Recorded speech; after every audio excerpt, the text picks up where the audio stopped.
Praise lord. ఈ సమయంలో దేవుని వాక్యం వినడానికి మన హృదయాన్ని సిద్ధం చేసుకుందాం. ఈ సమయంలో అంశం ఏంటంటే, శ్రమల ద్వారా ఈస్టర్ ద్వారా మనం ఎటువంటి బ్లెస్సింగ్స్ మనం పొందాం, ఎటువంటి ఆశీర్వాదాలు దేవుడు మనకి ఇచ్చారు అనే అంశాన్ని మరి పరిశుద్ధాత్మ ద్వారా మనం దేవుని వాక్యాన్ని విందాం. ఏంటంటే, మొట్టమొదటి ఆశీర్వాదం ఏంటంటే, దేవుడు యొక్క శ్రమల ద్వారా మనకు కలిగింది ఏంటంటే క్షమాపణ. అది ఎఫ్సి రాసిన పత్రిక 1వ అధ్యాయం 7వ వచనం చదవండి. దేవుని కృపా మహేశ్వర్యమును బట్టి ఆ ప్రియుని యందు ఆయన రక్తము వలన దేనివల్ల ఆయన రక్తము మన అపరాధములకు క్షమాపణ మనకు కలిగి ఉన్నది. చూసారా, ఆ ప్రియుని యందు అంటే యేసు ప్రభువులో మనకి ఆయన శ్రమ పొందడం ద్వారా మన అపరాధములకు క్షమాపణ మనకి కలిగి ఉన్నది. మన పాపాలకు క్షమాపణ కలిగింది. ఈ క్షమాపణ ఉచితంగా రాలేదు కదా, ఇది చాలా వెల చెల్లించబడింది. ఈ క్షమాపణ ఎలా వచ్చిందో యెషయా గ్రంథం 53వ అధ్యాయం 5వ వచనంలో ఉన్నది. అదేంటంటే, మన అతిక్రమ క్రియలు బట్టి అతడు గాయపరచబడను, మన దోషములను బట్టి అతడు నలుగొట్టబడను, మన సమాధానార్థమైన శిక్ష ఆయన మీద పడను, ఆయన పొందిన దెబ్బల చేత మనకు స్వస్థత కలిగింది అన్నమాట. సరే, ఇంత శ్రమ పడితే కానీ, మన అతిక్రమ క్రియలు బట్టి అతడు గాయం చేయబడితే కానీ, ఆయన తల మీద ముండ కిరీటం కొట్టబడితే కానీ, ఆయన రక్తం చిందిస్తే కానీ, ఆయన మరణిస్తే కానీ మనకు క్షమాపణ దొరకలేదు. తర్వాత ప్రభు 3వ రోజు పునరుత్థానం పొందారు. ఇంత శ్రమ పడితేనే క్షమాపణ దొరికింది. కానీ ఈ క్షమాపణ చాలామంది ఏంటంటే చాలా తేలిగ్గా తీసుకుంటారు అన్నమాట. ఎందుకంటే ప్రభు నన్ను క్షమించండి ఈజీగా చెప్తాడు. మంచిదే, దేవుడు క్షమిస్తారు.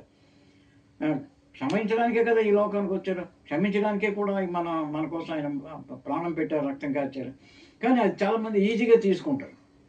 చర్చికి వెళ్ళి, ప్రభా నేను చాలా పాపం చేశాను, నన్ను క్షమించండి, నేను తాగాను, దొంగతనాలు చేశాను, వ్యభిచారాలు చేశాను, క్షమించండి ఈజీగా చెప్పేసి మళ్ళీ సేమ్ అదే పాపాలు చేస్తూ ఉంటారు ట్రెడిషనల్గా. అది చాలా తప్పు అనమాట. కాబట్టి ఇక్కడ క్షమాపణకి ఇంకోటి కండిషన్ ఏంటంటే, క్షమించండి క్షమించబడను అన్నారు ప్రభు. మీరు మనుషుల అపరాధాలు క్షమిస్తే మీ పరలోకపు తండ్రి కూడా మీ అపరాధాలు క్షమిస్తారు. మీరు మీ మనుషుల అపరాధాలు మీరు క్షమించకపోయినట్లయితే మీ పరలోకపు తండ్రి కూడా మీ అపరాధాలు క్షమించరు అని ప్రభు చెప్పారు. అంటే మొట్టమొదట మనం ఇతరులు క్షమించి మనం ప్రార్థన చేయాలి. ఎప్పుడో నీకు ఎవరో కొట్టారు, నీకు ఎప్పుడో ఎవరో తిట్టారు, మనం గ్రడ్జ్ అనేది మనసులో పెట్టుకోకూడదు. మన వెంటనే ఏం చేయాలి? క్షమించండి అన్నారు. మళ్ళీ ప్రభు ఏం చెప్పారు? మీరు పేతురు గారు ఒకసారి అడిగారు అన్నమాట, ప్రభు నా సోదరుడు దోషం చేస్తే ఎన్నిసార్లు నేను క్షమించాలి? 770 సార్లు అన్నారు. 7 సార్లు అని అడిగాడు పేతురు. అడిగితే యేసు ప్రభు ఏం చెప్పారంటే, పేతురు 7 సార్లు కాదు నాయన, 770 సార్లు క్షమించాడు. ఈరోజు దంపకాయ కొట్టి ప్రభు నన్ను క్షమించండి అని కొట్టానంటే మళ్ళీ సాయంకాలం వచ్చి మళ్ళీ క్షమించండి ప్రభు అంటే ప్రభు ఈజీగా క్షమించేస్తున్నారు. అడిగితే క్షమాపణ ఇచ్చేస్తారు దేవుడు. అయితే మీరు కూడా ఏం చేయాలి? మీరు కూడా ఇతరులను క్షమించాలి. క్షమిస్తేనే మీ పాపాలు కూడా క్షమించబడతాయి. చాలామంది ఇతరుల పాపాలు క్షమించరు, గ్రడ్జి మనసులో పెట్టుకుంటారు, చేదు మనసులో పెట్టుకుంటారు. అలాగే చేదు గ్రడ్జి మనసులో పెట్టుకొని ప్రభువును క్షమించండి అంటే క్షమాపణ కుదరదు. ప్రభువే చెప్పారేమని, మీరు మనుషుల అపరాధాలు మీరు క్షమించకపోతే మీ అపరాధాలు కూడా నేను క్షమించను. ఇది కండిషన్. మనం ఇతరుల పాపాలు క్షమించి అప్పుడు మనం దేవుణ్ణి అడగాలి. మరి ఇంకో మాట ఏం చెప్పారు? మీరు ఒకరి పాపాలు ఒకరు క్షమించుకోండి అన్నారు. అంటే ఇప్పుడు ఏమన్నా ఎప్పుడో ఒకసారి కొట్టేసాం, నీకు గుర్తొచ్చింది అనుకో, నేను తిట్టానురా కొట్టానురా నన్ను క్షమించరా అనేసి మనం అడగాలి. మనం ఎవరికైతే అపకారం చేస్తామో వాళ్ళు అడగాలి. మనం ఎవరైతే తిట్టామో వాళ్ళు అడగాలి, సారీ బ్రదర్ అని అడగాలి. చూసారా, అందుకే ఒకరినొకరు నేను కూడా తిట్టానురా, సారీరా అని క్షమాపణ అడగాలి. కాబట్టి ఇంకో మాట ప్రభు చెప్పారు, మీరు బలిపీఠం దగ్గర మీ అర్పణ అర్పించేటప్పుడు మీ సోదరుడి మీద ఏదైనా మీకు విరోధ భావం కలిగినట్లయితే మొదట వెళ్ళి మీరు ఆ బిడ్డతో వాడితో సమాధానపడి అటు తర్వాత వచ్చి మీ అర్పణ అర్పించుకోండి. అంటే అటు తర్వాత వచ్చి మీరు ప్రార్థన చేయండి అన్నారు. అంచేత ఇది క్షమాపణ అనేది చాలా ప్రాముఖ్యం. అది దేవుడు మనకి ఇచ్చినటువంటి గొప్ప కృప. మన కోసం ఆ క్షమాపణ కోసం ఎంతో వెల చెల్లించారు. Praise the Lord. కాబట్టి మన పాపాలు అపరాధాలు మనం ప్రభువుని అడగాలి. అడిగితే ప్రభు క్షమిస్తారు. బైబిల్లో ఏముంది? మన అతిక్రమ క్రియల బట్టి అతడు గాయపరచబడను అని మందా మనం చదివాం. అలాగే ఏముందంటే అతిక్రమములు దాచిపెట్టేవాడు వర్ధిల్లడు, వాటిని ఒప్పుకొని విడిచిపెట్టేవాడు కనికరం పొందు. అంటే అతిక్రమాలు దాచుకొని ప్రభువా నన్ను క్షమించండి అంటే ప్రభువుని క్షమాపణ అడిగి అదే పాపాలు మళ్ళీ హృదయంలో దాచుకోకూడదు. వెంటనే ఆ పాపాలు ఏం చేయాలి? విడిచిపెట్టేయాలి. పాపాలు విడిచిపెట్టేస్తేనే నీకు క్షమాపణ దొరుకుతుంది. చాలామందిలో నేను ఏం చూశానంటే, ఒక అతను 40 రోజులు ఉపవాసం ఉంటున్నాడు. ఈ 40 రోజులు ఉపవాసం ఉండి, ఏం బాబు 40 రోజులు ఉపవాసం ఉంటున్నాడు, 41వ రోజు ఎలా ఉంటున్నాడు ఇది? అది భయంకరమైన డ్రింక్ తాగుతూ ఉంటాడు అతను. అయితే 40 రోజులు తాగడం మానేశాడండి. ఈ 40 రోజులు ప్రార్థనకి వెళ్తున్నాడు, ఆరాధనకి వెళ్తున్నాడు, వాక్యం ఏంటో అన్నీ చేస్తున్నాడు. 40 రోజులు అయిపోయిన తర్వాత మళ్ళీ ఒక్కసారి తాగేశాడు బాకీ ఉన్నట్టు. ఈ 40 రోజులు కూడా బాకీ ఉన్నటువంటి తాగుడు అంతా తాగేసి పడిపోయాడు అనమాట. అంటే అతని హృదయం ఏంటిది? మార్పులేని హృదయం, మార్పులేనటువంటి హృదయం. రైతులు కాబట్టి అందుకే మనం ఏం చేయాలి? ఇతరులు క్షమించాలి. తర్వాత మనం దేవుణ్ణి క్షమాపణ అడిగి ఆ పాపాలన్నీ కూడా విడిచిపెట్టేయాలి. రెండో బ్లెస్సింగ్స్ ఏంటంటే, ఎఫెసీయులకు రాసిన పత్రిక 2వ అధ్యాయం 7వ వచనం చదువు. క్రీస్తు యేసునందు మనలను ఆయనతో కూడా లేపి, క్రీస్తు యేసునందు ఆయనతో కూడా లేపి, పరలోకమందు ఆయనతో కూడా కూర్చొనబెట్టును. పరలోకమందు ఆయనతో కూడా కూర్చుండబెట్టాను. ఎక్కడ కూర్చోబెట్టారట? ఎంత బ్లెస్సింగో చూడండి. అది భూలోక సంబంధంలో మనం పుట్టి మనుషులుగా మానవ జన్మ ఎత్తి ఈ లోక సంబంధాలుగా మనం ఉంటూ మనం జీవిస్తూ ఉన్న మనకి ఆయన ఏం చేశారట? ఒకటి క్షమాపణ ఇచ్చారు. రెండో విషయం ఏంటంటే పరలోకంలో కూర్చోబెట్టేసుకున్నారట తన పక్కనే. ఎంత అదృష్టమో చూడండి. అని మనం అనవచ్చు, మనం ఇలా ఇక్కడ ఉన్నాం కదా, పరలోకంలో కూర్చోవడం ఏంటండి, మనం ఇక్కడే కదా మనం భూమి మీద ఉన్నామంటే మనలో రెండు ఇది ఉంటుంది. పౌలు చెప్పాడు ఏంటంటే, ఒకటి బాహ్య పురుషుడు, రెండు అంతరంగ పురుషుడు అనే రెండు ఉన్నాయి. రైతులు బాహ్య పురుషుడు కృషించుతున్నాను, అంతరంగ పురుషుడిలో బలంగా ఉన్నానని పౌలు గారు చెప్తున్నారు. ఈ అంతరంగ పురుషుడు ఎక్కడ ఉన్నాడట? యేసు ప్రభువుతో ఐక్యమైపోయాడు. క్షమాపణ అడగగానే మనకి దేవుడితో ఐక్యం వస్తుంది. ఆ ఐక్యత ఎలా వస్తుంది? బైబిల్ ఏముందంటే 1 యోహాను 7వ వచనంలో, మన పాపములను మనం ఒప్పుకున్నట్లయితే దేవుడు నమ్మదగిన వాడు, నీతిమంతుడు కనుక సమస్త దుర్నీతి నుండి మనల్ని పరిశుద్ధులుగా చేయును. ప్రైజ్లో ఏం చేశారట? సమస్త దుర్నీతి నుండి మనల్ని పరిశుద్ధులుగా చేయను.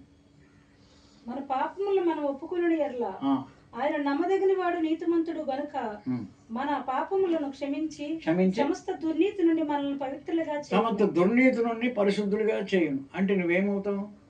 నీకు చేయించని ఎవరో బిరుదు ఇవ్వక్కర్లేదు. ఎప్పుడైతే నీ పాపాలు క్షమించి ఆ పాపాలన్నీ విడిచిపెట్టేసి ప్రభువుని క్షమాపణ అడుగుతావో, immediately become the holy person. నువ్వు పరిశుద్ధుడు అయిపోయావు. ప్రైజ్లో ఇప్పుడు పేరు ఉందనుకోండి, ఒక ఇమాన్యుయల్ అని పేరు ఉందనుకోండి, అతను సెయింట్ ఇమాన్యుయల్ అయిపోతాడు. ప్రైజ్లో జోకబ్ అని పేరు ఉందనుకోండి, సెయింట్ జోకబ్ అయిపోతాడు. ఇంకెవడో బిరుదు ఇవ్వక్కర్లేదు, నీకు సెయింటేనే. కొంతమంది అట ఇష్టం ఉంటే బిరుదిస్తారు, సెయింట్లని బిరుదిస్తారు. వాళ్ళు ఎవరు ఇవ్వక్కర్లేదు. ఎప్పుడైతే నీ పాపాలు ఒప్పుకొని, నీ అతిక్రమాలు ఒప్పుకొని, ప్రభువా నా కోసం నువ్వు ప్రాణం పెట్టావు, నా కోసం రక్తం చిందించావు, నా చెడు తలంపుల వల్ల ముళ్ళకి రెండు కొట్టబడవు, నా చేతులతో పాపం చేయడం వల్ల చేతులతో మేకులు కొట్టబడవు, మీ దెబ్బల వల్ల నాకు క్షమాపణ ఇచ్చావు ప్రభువా, నన్ను క్షమించండి ప్రభువా అని పాపాలన్నీ ఒప్పుకొని విడిచిపెడితే immediately become the Saint of God. అంటే పరిశుద్ధురాలు అయిపోతారు. ప్రైజ్లో ఇంత గొప్ప ఆధిక్యత వచ్చారు. మరి రెండో విషయం ఏంటి? ఆయనతో కూడా కూర్చోబెట్టారట. క్షమించడమే కాకుండా ఆయనతో కూడా కూర్చోడం, ఆయనతో ఐకమత్యం వచ్చింది. ప్రైజ్లో ఏమొచ్చింది అంటే యేసు ప్రభు మనం ఒక్కటే అయిపోయాం. మనం ప్రభు బలు తీసుకోవడం మనందరం ఒకసారి మనం చెప్తుందా బైబిల్? ప్రైజ్లో నేను నిజమైన ద్రాక్ష బలిని మీరు నాకు చేయగలై ఉన్నారు. అంటే యేసు ప్రభుతో అటాచ్ చేయబడడం, యేసు ప్రభుతో ఆత్మలో కలిసిపోయాం, యేసు ప్రభుతో మన అంతరంగ పురుషుడు ఏకమైపోయాడు. ఇప్పుడు ఏకమైపోయినప్పుడు ఏమిటి? ఒక తెగిపోయినటువంటి కరెంటు తీగ తెగిపోయిందంటే ఏమవుతుంది? లైటింగ్ వస్తుందా? ట్యూబ్ లైట్లు ఆగిపోతాయి, ఫ్యాన్లు ఆగిపోతాయి, అన్నీ ఆగిపోతాయి, ఏసీలు ఆగిపోతాయి, అన్నీ ఆగిపోతాయి. మళ్ళీ ఆ కరెంటు అందులోకి రావాలి అంటే అది కనెక్ట్ చేయబడితే వెంటనే కరెంట్ వచ్చేస్తుంది. అలాగే యేసుప్రభు అనే శక్తివంతుడైన యేసుప్రభుతో నువ్వు కనెక్షన్ ఉంటుంది. ఏదో కనెక్ట్ చేయబడతాం. అప్పుడు ఈ శక్తి జీవం ఎక్కడి నుంచి వస్తుంది? యేసుప్రభులో నుంచే వస్తుంది జీవం. ఎక్కడి నుంచి వస్తుంది? యేసు ప్రభువులో నుంచి ఆ శక్తి, ఆ ప్రభావం, ఆ జీవం మనలోకి వచ్చి మనం శక్తివంతులుగా చేయబడతాం. Praise the lord. మూడో విషయం, ఒకటి ఒకటి ఒకటి మనకు క్షమాపణ దొరికింది. రెండోది ఏం దొరికింది? ఆయనతో సింహాసనం మీద కూర్చున్నాం. అంటే చూడండి, ఆయన సింహాసనం మీద కూర్చున్నారు అధికారం, ఆయనతో పక్కన కూర్చోబెట్టుకున్నారట మనల్ని. అంటే ఆయనతో ఏకమైపోయి ఆయన అక్కడ కూర్చుంటే మనం అక్కడ కూర్చున్నాం. మన పాపాల కోసం ఆయన మరణిస్తే మన పాపాల కోసం మనం మరణించాం. ఆయన ద్వారా బాప్తిసంలో ఆయన పాతిపెట్టబడితే ఆయనలో బాప్తిసం ద్వారా మనం పాతిపెట్టబడ్డాం. ఆయన మూడో రోజు పునరుత్థానంతో లేచినప్పుడు ఆయనతో కూడా మనం లేవబడ్డామని బైబిల్ చెప్తుంది. Praise the Lord. అది బాప్తిసం అండి.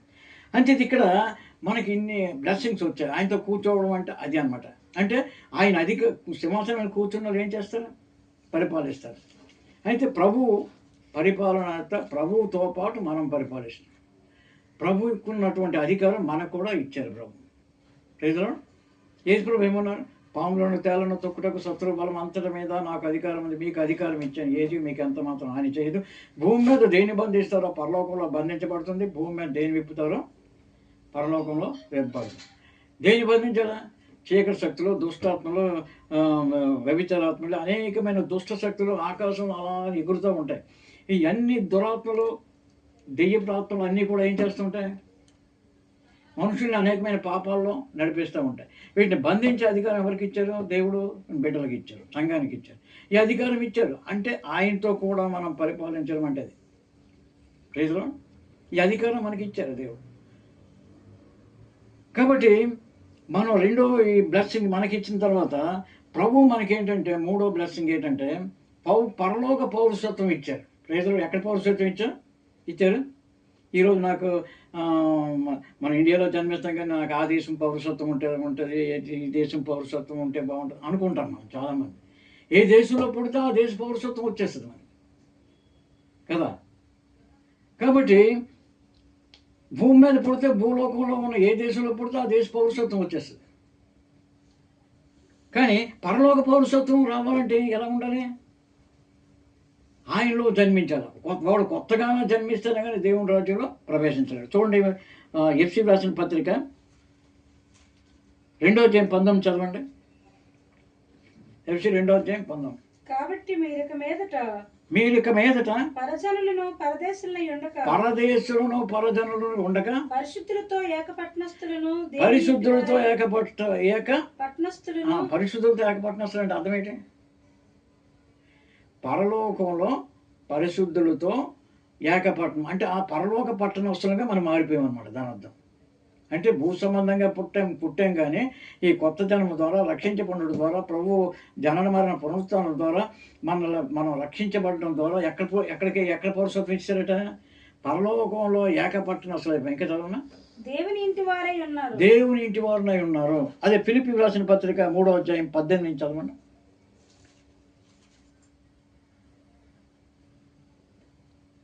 అనేకులు క్రీస్తు శిలువకు శత్రువులుగా నడుచుకొనుచున్నారు. అనేక పర్యాయములు చెప్పి ఇప్పుడు కూడా ఏడుస్తూ చెప్తుండే. ఎలా చెప్తాను? నవ్వుకొని చెప్తుండే, ఏడుస్తూ చెప్తుండే. ఇప్పుడు కూడా ఏడుస్తూ చెప్తున్నాను. ఎందుకు చెప్తున్నాడు? అనేకులు క్రీస్తు శిలువకు శత్రువులుగా నడుచుకొనుచున్నారు. ఎవరు? నామక క్రైస్తవులు. Praise the Lord. అక్కడ చర్చిలో ప్రార్థన చేస్తారు, ఆరాధన చేస్తారు, బయటికి వెళ్తారు, తాగుతారు, అనేక పాపాల్లో జీవిస్తారు, గొడవలు ఆడుతారు, ఒకటి సమాధానం లేకుండా జీవిస్తున్నారు, మారు మనసు లేకుండా బతుకుతారు. ఇతరు భక్తి కావాలి, ఇటు దేవుడు కావాలి, భక్తి కావాలి, ప్రార్థన కావాలి, ఇటు కావాలి, అటు కావాలి. రెండు పడవల మీద కాలేసే వీళ్ళందరూ కూడా ఎవరంటే వాడు దేవుని బిడ్డలు కాదు, క్రీస్తు శిలువకు శత్రువులుగా నడుచుకొనుచున్నారు. వీని గురించి నేను మునుపు చెప్పిన ప్రకారం కూడా ఇప్పుడు కూడా ఏడుస్తూ చెప్తున్నాను. ఎలా చెప్తున్నాడు? ఎందుకు ఏడుస్తున్నాడు? ఆయనకి డబ్బులు లేక, తిండి లేక, ఏది లేక కాదు. నువ్వు నరకానికి పోతావని ఏడుస్తున్నాడు, నువ్వు శాపగ్రస్తుడు అయిపోతావని ఏడుస్తున్నాడు, యుగాలు నరకానికి వెళ్ళిపోతావేమని ఏడుస్తున్నాడు. నువ్వు రక్షించబడితే ఆయనకి సంతోషం, ప్రభువుకి సంతోషం. ఇంత కష్టపడి శిలువ మరణం పొందినటువంటి ప్రభువుకి ఎప్పుడు సంతోషం అంటే నువ్వు మారు మనసు పొందినప్పుడు. అందుకే తర్వాత ఏమో చదవము, నాశనమే వారి అంతము, వారు కడుపే దేవుడు. కొంతమందికి ఏం దేవుడు అంటే వారు కడుపే దేవుడు. దేనికోసం? నా కోసం, నా ఇల్లు కోసం, నా పిల్లల కోసం. ఆ ధనవంతులు అన్నాడు కదా, ఏమని? నా ప్రాణమా యుగ యుగాలు గడించిన ఆస్తి నీ కోసం గడించాను, తిను తాగు సుఖించు అన్నాడు. Praise Lord. కొంచెం ఏ డబ్బులు లేనప్పుడు బాగానే ఉంటారు, కానీ కొంచెం డబ్బులు ఇంక్రీజ్ అయిన తర్వాత ఆ డబ్బుల్ని బట్టి వెనక్కి వెళ్ళిపోతూ ఉంటారు. Praise Lord. ఒకసారి కొంతమంది సేవకులు కూడా అలాంటి ఉన్నారు. వీళ్ళు డబ్బుల కోసం దెబ్బలాడుకుంటారు. ముందు ముందు ప్రతిష్ఠ చేసుకుని సేవకు వస్తామంటారు, కానీ డబ్బుల కోసం ఇంట్లో దెబ్బలాట, భార్యాభర్తలు దెబ్బలాటల. దేనికోసం? ఈ సేవకుడేమో వాళ్ళ భార్యను విమర్శిస్తాడు, ఆవిడేమో ఇతన్ని విమర్శిస్తాడు. అది మంచిది కాదు ఈడు అంటాడు, ఇది మంచిది కాదు ఏమంటాడు. వీళ్ళిద్దరూ దెబ్బలాడుకుంటారు. ఈ నాప్పుడు ఆ డబ్బులు భార్యాభర్తలే కానీ ఇద్దరికి ఈవిడ సేవ ఈవిడది, ఆయన సేవ ఆయనదట. ఎంత భయంకరమో చూడండి. డబ్బుల కోసం ఎంత భయంకరంగా జీవిస్తూ ఉంటారు. యోధా ఇస్కరియోతు చూడండి, దేవుడు పిలిచారు సేవకి. దేవుడు యోధా ఇస్కరియోతుని ఎవరు పిలిచారు? పాపిష్టుడిని పిల్లరు కదా దేవుడు. యోధా ఇస్కరియోతుని పిలిచినప్పుడు మంచిగానే ఉన్నాడు కాబట్టి పిలిచారు దేవుడు. మళ్ళీ దేవుడు పిలిస్తే అపోస్తుడు అయ్యాడు, చక్కగా ఉన్నాడు. సేవకు పంపిస్తే సేవకి వెళ్ళాడు, దయ్యాలకు వెళ్ళగొట్టాడు, చచ్చిపోయిన వాళ్ళు కూడా బతికించాడు, గొప్ప అద్భుతాలు చేశాడు, గొప్ప అపోస్తులని అని సాక్ష్యం కూడా పొందాడు. కానీ అతనికి మెల్లిమెల్లిగా ఏడుకొచ్చింది, ధనాపేక్ష వచ్చింది. ప్రేజలో ప్రభుకి వేసిన కానుకలు కూడా దొంగతనం చేసేవాడు. వీడికి డబ్బు ఎంతవరకు వచ్చిందంటే వీడు ఆ యాస పెరిగిపోయి ముదిరిపోయి ఆ ధనాపేక్ష సైతం దూరిపోయాడు. అందులో ప్రేజలో సైతం అప్పుడు యేసు ప్రభు కూడా అన్నారు కదా, నేను మిమ్మల్ని 12 మందిని ఏర్పాటు చేసుకున్నాను కదా, మీలో ఒకడు సైతాన్ అన్నారు యేసు ప్రభు. మీలో ఒకడు సైతాన్. ఎవడు? యోధా ఇస్కరియోతు సైతాన్గా మారిపోయాడు. దేవుని సేవకుడుగా అపోస్తులుగా అభిషేకించబడిన వ్యక్తి వెనక్కి వెళ్ళిపోయి డబ్బాస్ పడిపోయి దేవుని పోగొట్టుకొని సైతాన్గా మారిపోయాడు. చాలామంది ఈ సేవకులు అలాగే తయారవుతున్నారు, బిలాంలాగా ఇలాగ. ఆ ధనాపేక్ష ఎంతవరకు వచ్చిందంటే వాడు సైతాన్గా మారిపోయి యేసు ప్రభువును కూడా అమ్మేసుకున్నాడు. ప్రభావ నాకు సంఘం లేదు, చర్చేవండి ప్రభావ అంటే ఏదో దేవుడు చిన్న జాగా మందిరం కూడా. యేసు ప్రభుని యోధా ఇస్కరియోతు అమ్మేసుకున్నట్టు మందిరాన్ని కూడా అమ్మేసుకున్న దొంగ సేవకుడు చాలామంది లేరా ఈ రోజుల్లో? డబ్బు ధనాపేక్ష సమస్తమైన కీళ్ళకు మూలం. అంచేత ఇక్కడ ఏంటది? యేసు ప్రభు ఇక్కడ ఏం చేశారు? అనేక మంది నాశనమే వారు, అంతం నాశనం. ఇప్పుడు వారు మారు మనసు పొందకపోయినట్లయితే చివరికి నరకానికి వెళ్ళిపోతారు. కానీ ఇది ఈ టైంలో ఉంటుండగానే they must repent from their sins, accept Jesus as a personal saviour. మళ్ళీ జీసస్ని యాక్సెప్ట్ చేయాలి, ప్రభువుని క్షమాపణ అడగాలి. అప్పుడు మళ్ళీ దేవుడు మళ్ళీ రక్షణ ఇస్తారు. తప్పైన కుమారుడు దూరంగా వారిపోయాడు తండ్రికి.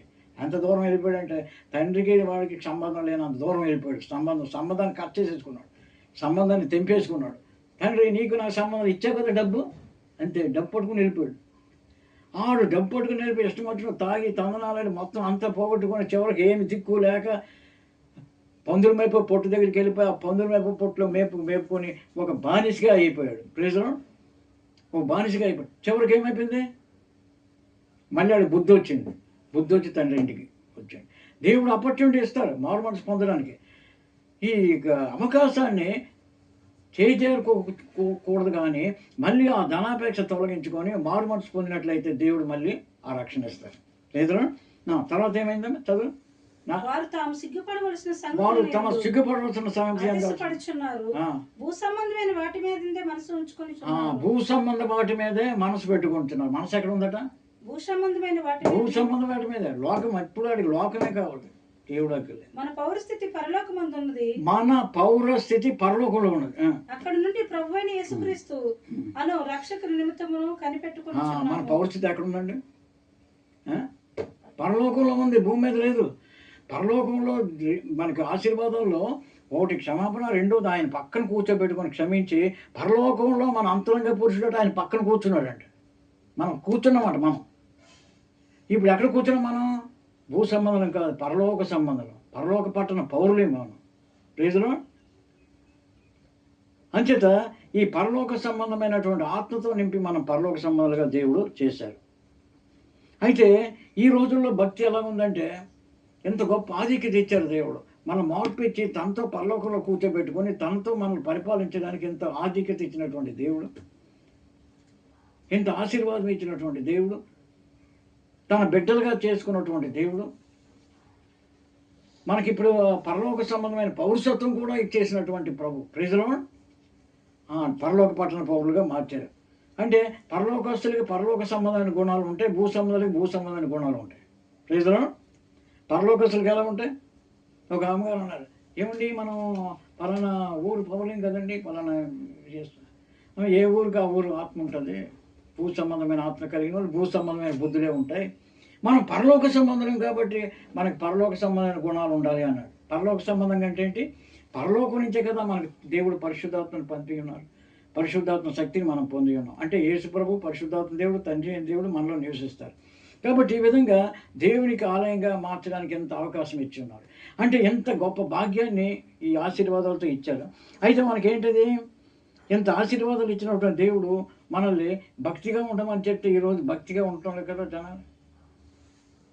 ఏ సంవత్సరానికి ఒకసారి భక్తి ఉండదు కొంతమంది, సంవత్సరం అంతా వాళ్ళకి ఉపవాస ప్రార్థన ఉండవు, ప్రార్థనలు ఉండవు, ఎన్నో పాపంలో జీవిస్తుంటారు. సంవత్సరం అయ్యేసరికి ఇష్టం కానీ గొప్ప ఆసక్తిగా అనేక మంది చేస్తూ ఉంటారు. మంచిదే, ఉపవాస ప్రార్థన మంచిదే, ఆరాధన మంచిదే. కానీ దాని ద్వారా నువ్వు దేవుని శక్తిని పొందుతున్నావా? చూడండి 2 తిమోతి 3 చదవండి. 2 తిమోతి 3:1 చదువు. అంత్య దినములలో అపాయకరమైన కాలములు వచ్చినని తెలుసుకొను. అంత్య దినాల్లో అపాయకరమైన కాలములు వచ్చినని తెలుసుకొనుమా? ఏలయనగా మనుషులు స్వార్థప్రియులు, ధనాపేక్షలు, వెంకములాడువారు, అహంకారులు, దోషకులు, తల్లిదండ్రులకు అవిధేయులు, కృతజ్ఞత లేనివారు, మాట తప్పువారు, ఇంకా అనురాగరహితులు. అనురాగం ఉండదా? అతి ద్వేషులు, అపవాదకులు, అజితేంద్రియులు, క్రూరులు, సజ్జన ద్వేషులు అంటే ద్రోహులు, మూర్ఖులు, గర్వాంధులు, దేవుని కంటే సుఖానుభవాన్ని ఎక్కువగా ప్రేమించేవాడు. దేవుని కంటే దేన్ని ఎక్కువ ప్రేమిస్తారట? ఇప్పుడు సుఖం కావాలి, డబ్బు కావాలి, ఐశ్వర్యం కావాలి, ధనం కావాలి, దేవుని కొరకు నడుద్దామని, దేవుని కొరకు కష్టపడదామని, దేవుని కొరకు స్వాత ప్రకటిద్దామని, దేవుని కొరకు శ్రమలు అనుభవిద్దామని ఇదేమి ఉండదు అనమాట. అంటే ఇక్కడ ఏముంది, ఇటువంటి క్వాలిటీస్ ఉన్నాయి.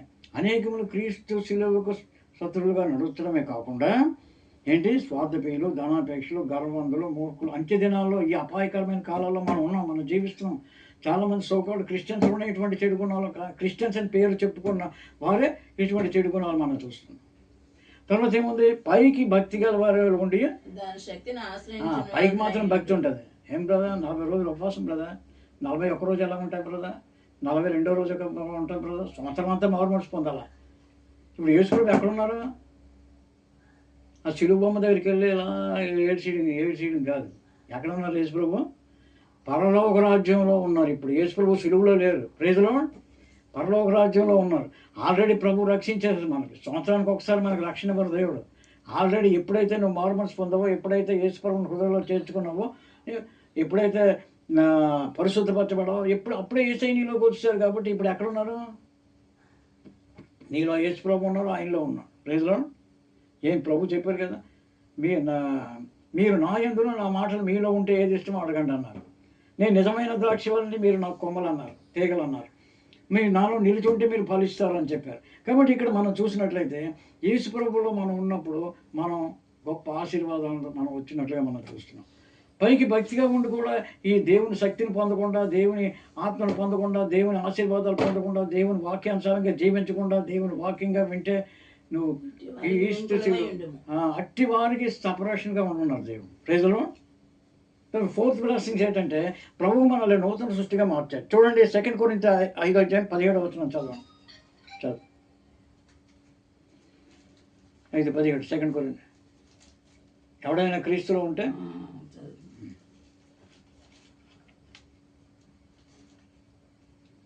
కాగా ఎవడైనా క్రీస్తునందు ఉన్న నూతన సృష్టి, పాతవి గతించను, ఇదిగో కొత్తవైను. Old things are passed away, all things are become new. అంటే ఏంటి, ఎవడైనా నువ్వు క్రీస్తులో ఉన్నట్లయితే, ఇప్పుడు ఎక్కడ ఉన్నావు? నువ్వు క్రీస్తులో ఉన్నావా? నువ్వు క్రీస్తులో లేకపోతే సైతాన్లో ఉన్నట్లు లెక్క.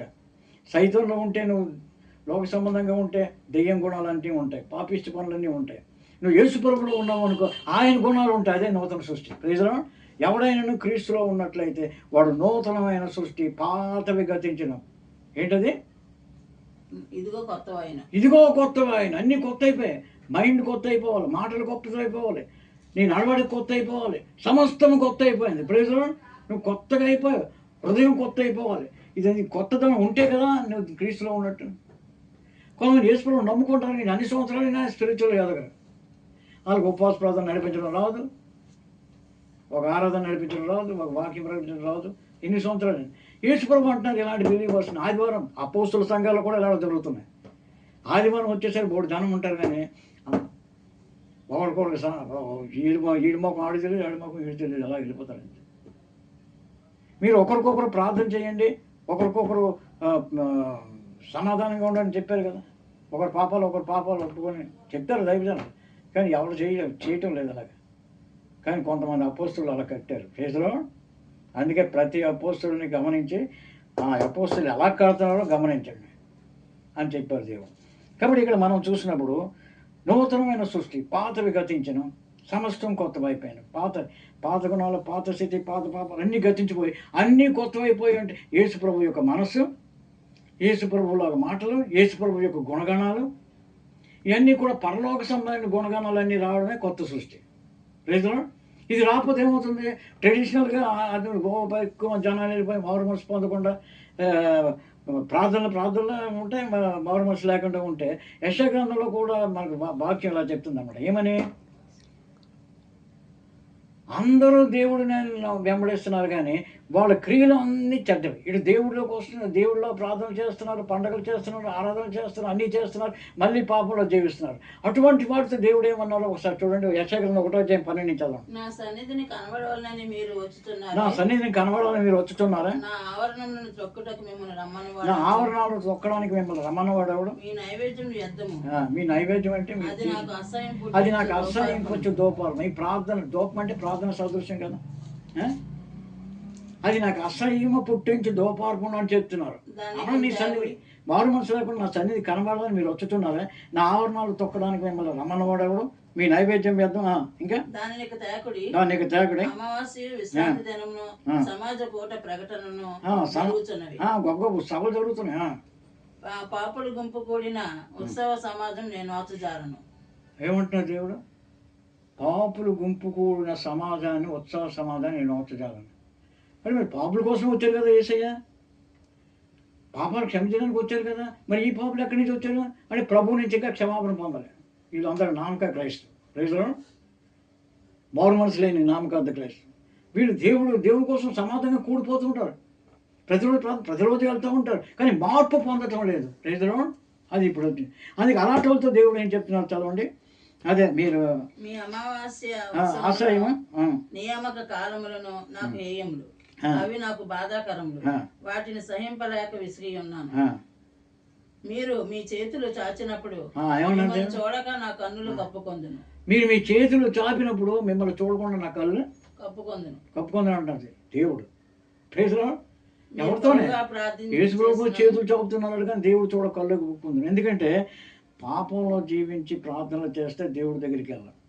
యెషయా 66:18 ఉంటుంది కదా. ఏమని? నా హృదయంలో నేను పాపాన్ని లక్ష్యం చేసినట్లయితే ప్రభువు నా మనం వినకపోవును. Praise lord. ఎన్ని సంవత్సరాలు నేను మారు మనసు పొందకపోతే అదేం భక్తి? నామకార్థ భక్తి. సంవత్సరం కొత్తగా మళ్ళీ ఉపవాసాలు ఉండి ప్రార్థన చేసి మళ్ళీ పాపంలో జీవించి, ఇది కాదు భక్తి అంటే. 2000 సంవత్సరాల క్రితం యేసుప్రభు వచ్చారు. ఎప్పుడైతే నువ్వు యేసుప్రభుని అంగీకరించో ఆ రోజు కొత్త సృష్టిగా మారిపోయావు. Praise lord.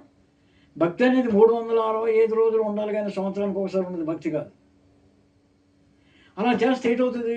యేసుప్రభుని మనలో సిలువ వేసినట్టు అవుతుంది. మనం చెప్పినట్టు చూడండి. హెబ్రీయులకు రాసిన పత్రిక 6:5-4.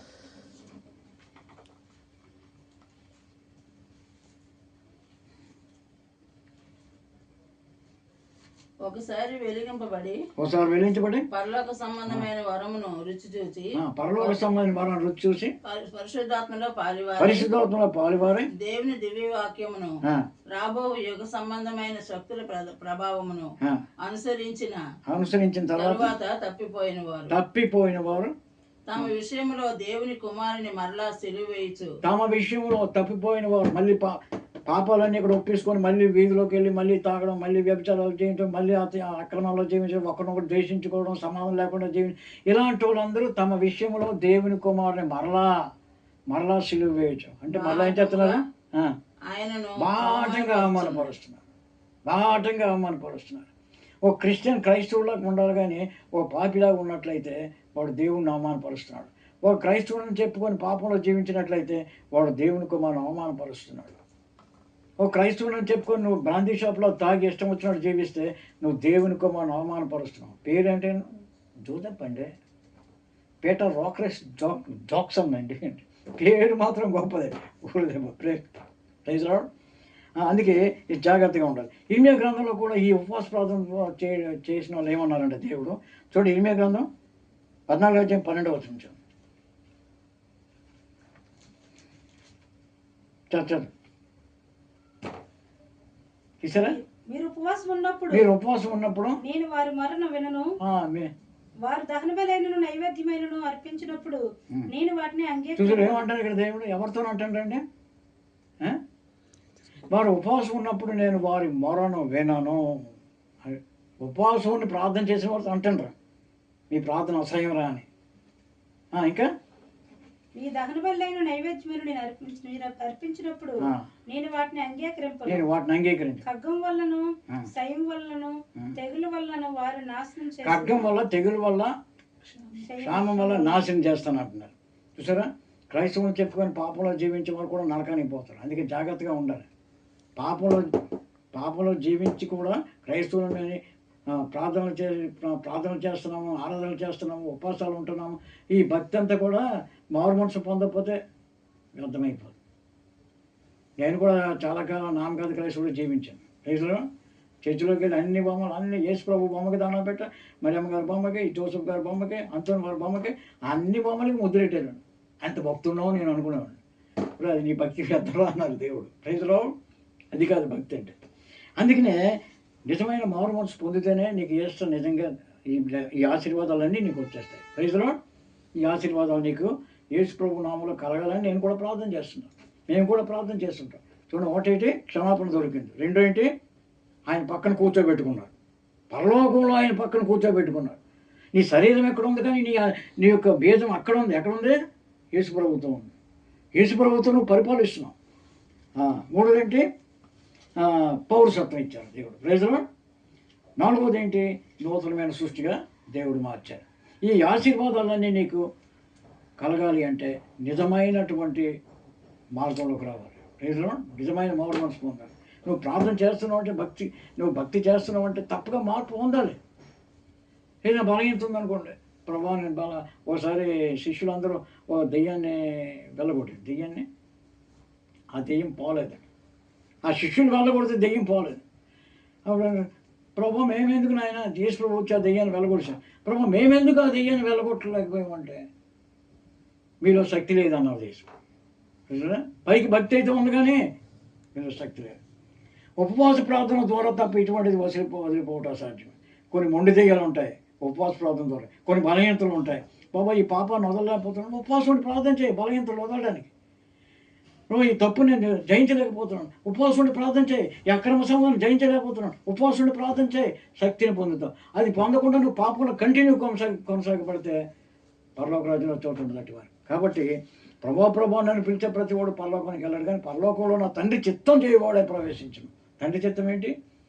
ప్రైజ్లో ఆయన శిలువ మరణం ద్వారా మనకి ఆ రక్షణ భాగ్యం వచ్చింది. కాబట్టి మన పాప జీవితం వదిలిపెట్టి యేసు ప్రభుని కలిగి ఉండి నూతన సృష్టిగా మార్చాలి. కొందరు ప్రభుని కలిగి ఉన్నామంటారు, ప్రతి వారం చర్చికి వెళ్తారు, పసిపిల్లల్లో ఉంటారు.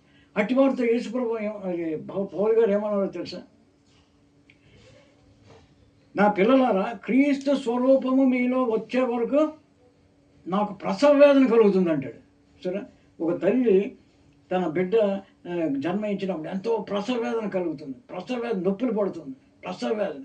పౌలు గారు కూడా ఈ ఆత్మీయంగా ఎదగలేని వ్యక్తుల కోసం, ఆత్మీయంగా క్రైస్తవులో ఉండి కూడా ఆరాధనకు వచ్చి కూడా అపోస్తుల భావం అని ఉన్నాం అని చెప్తూ కూడా, వాక్యం వింటూ కూడా ఇది స్పిరిచువల్గా డెవలప్ అవ్వలేదు అంటే పౌలు గారికి ప్రసవ వేదన కలిగిందండి.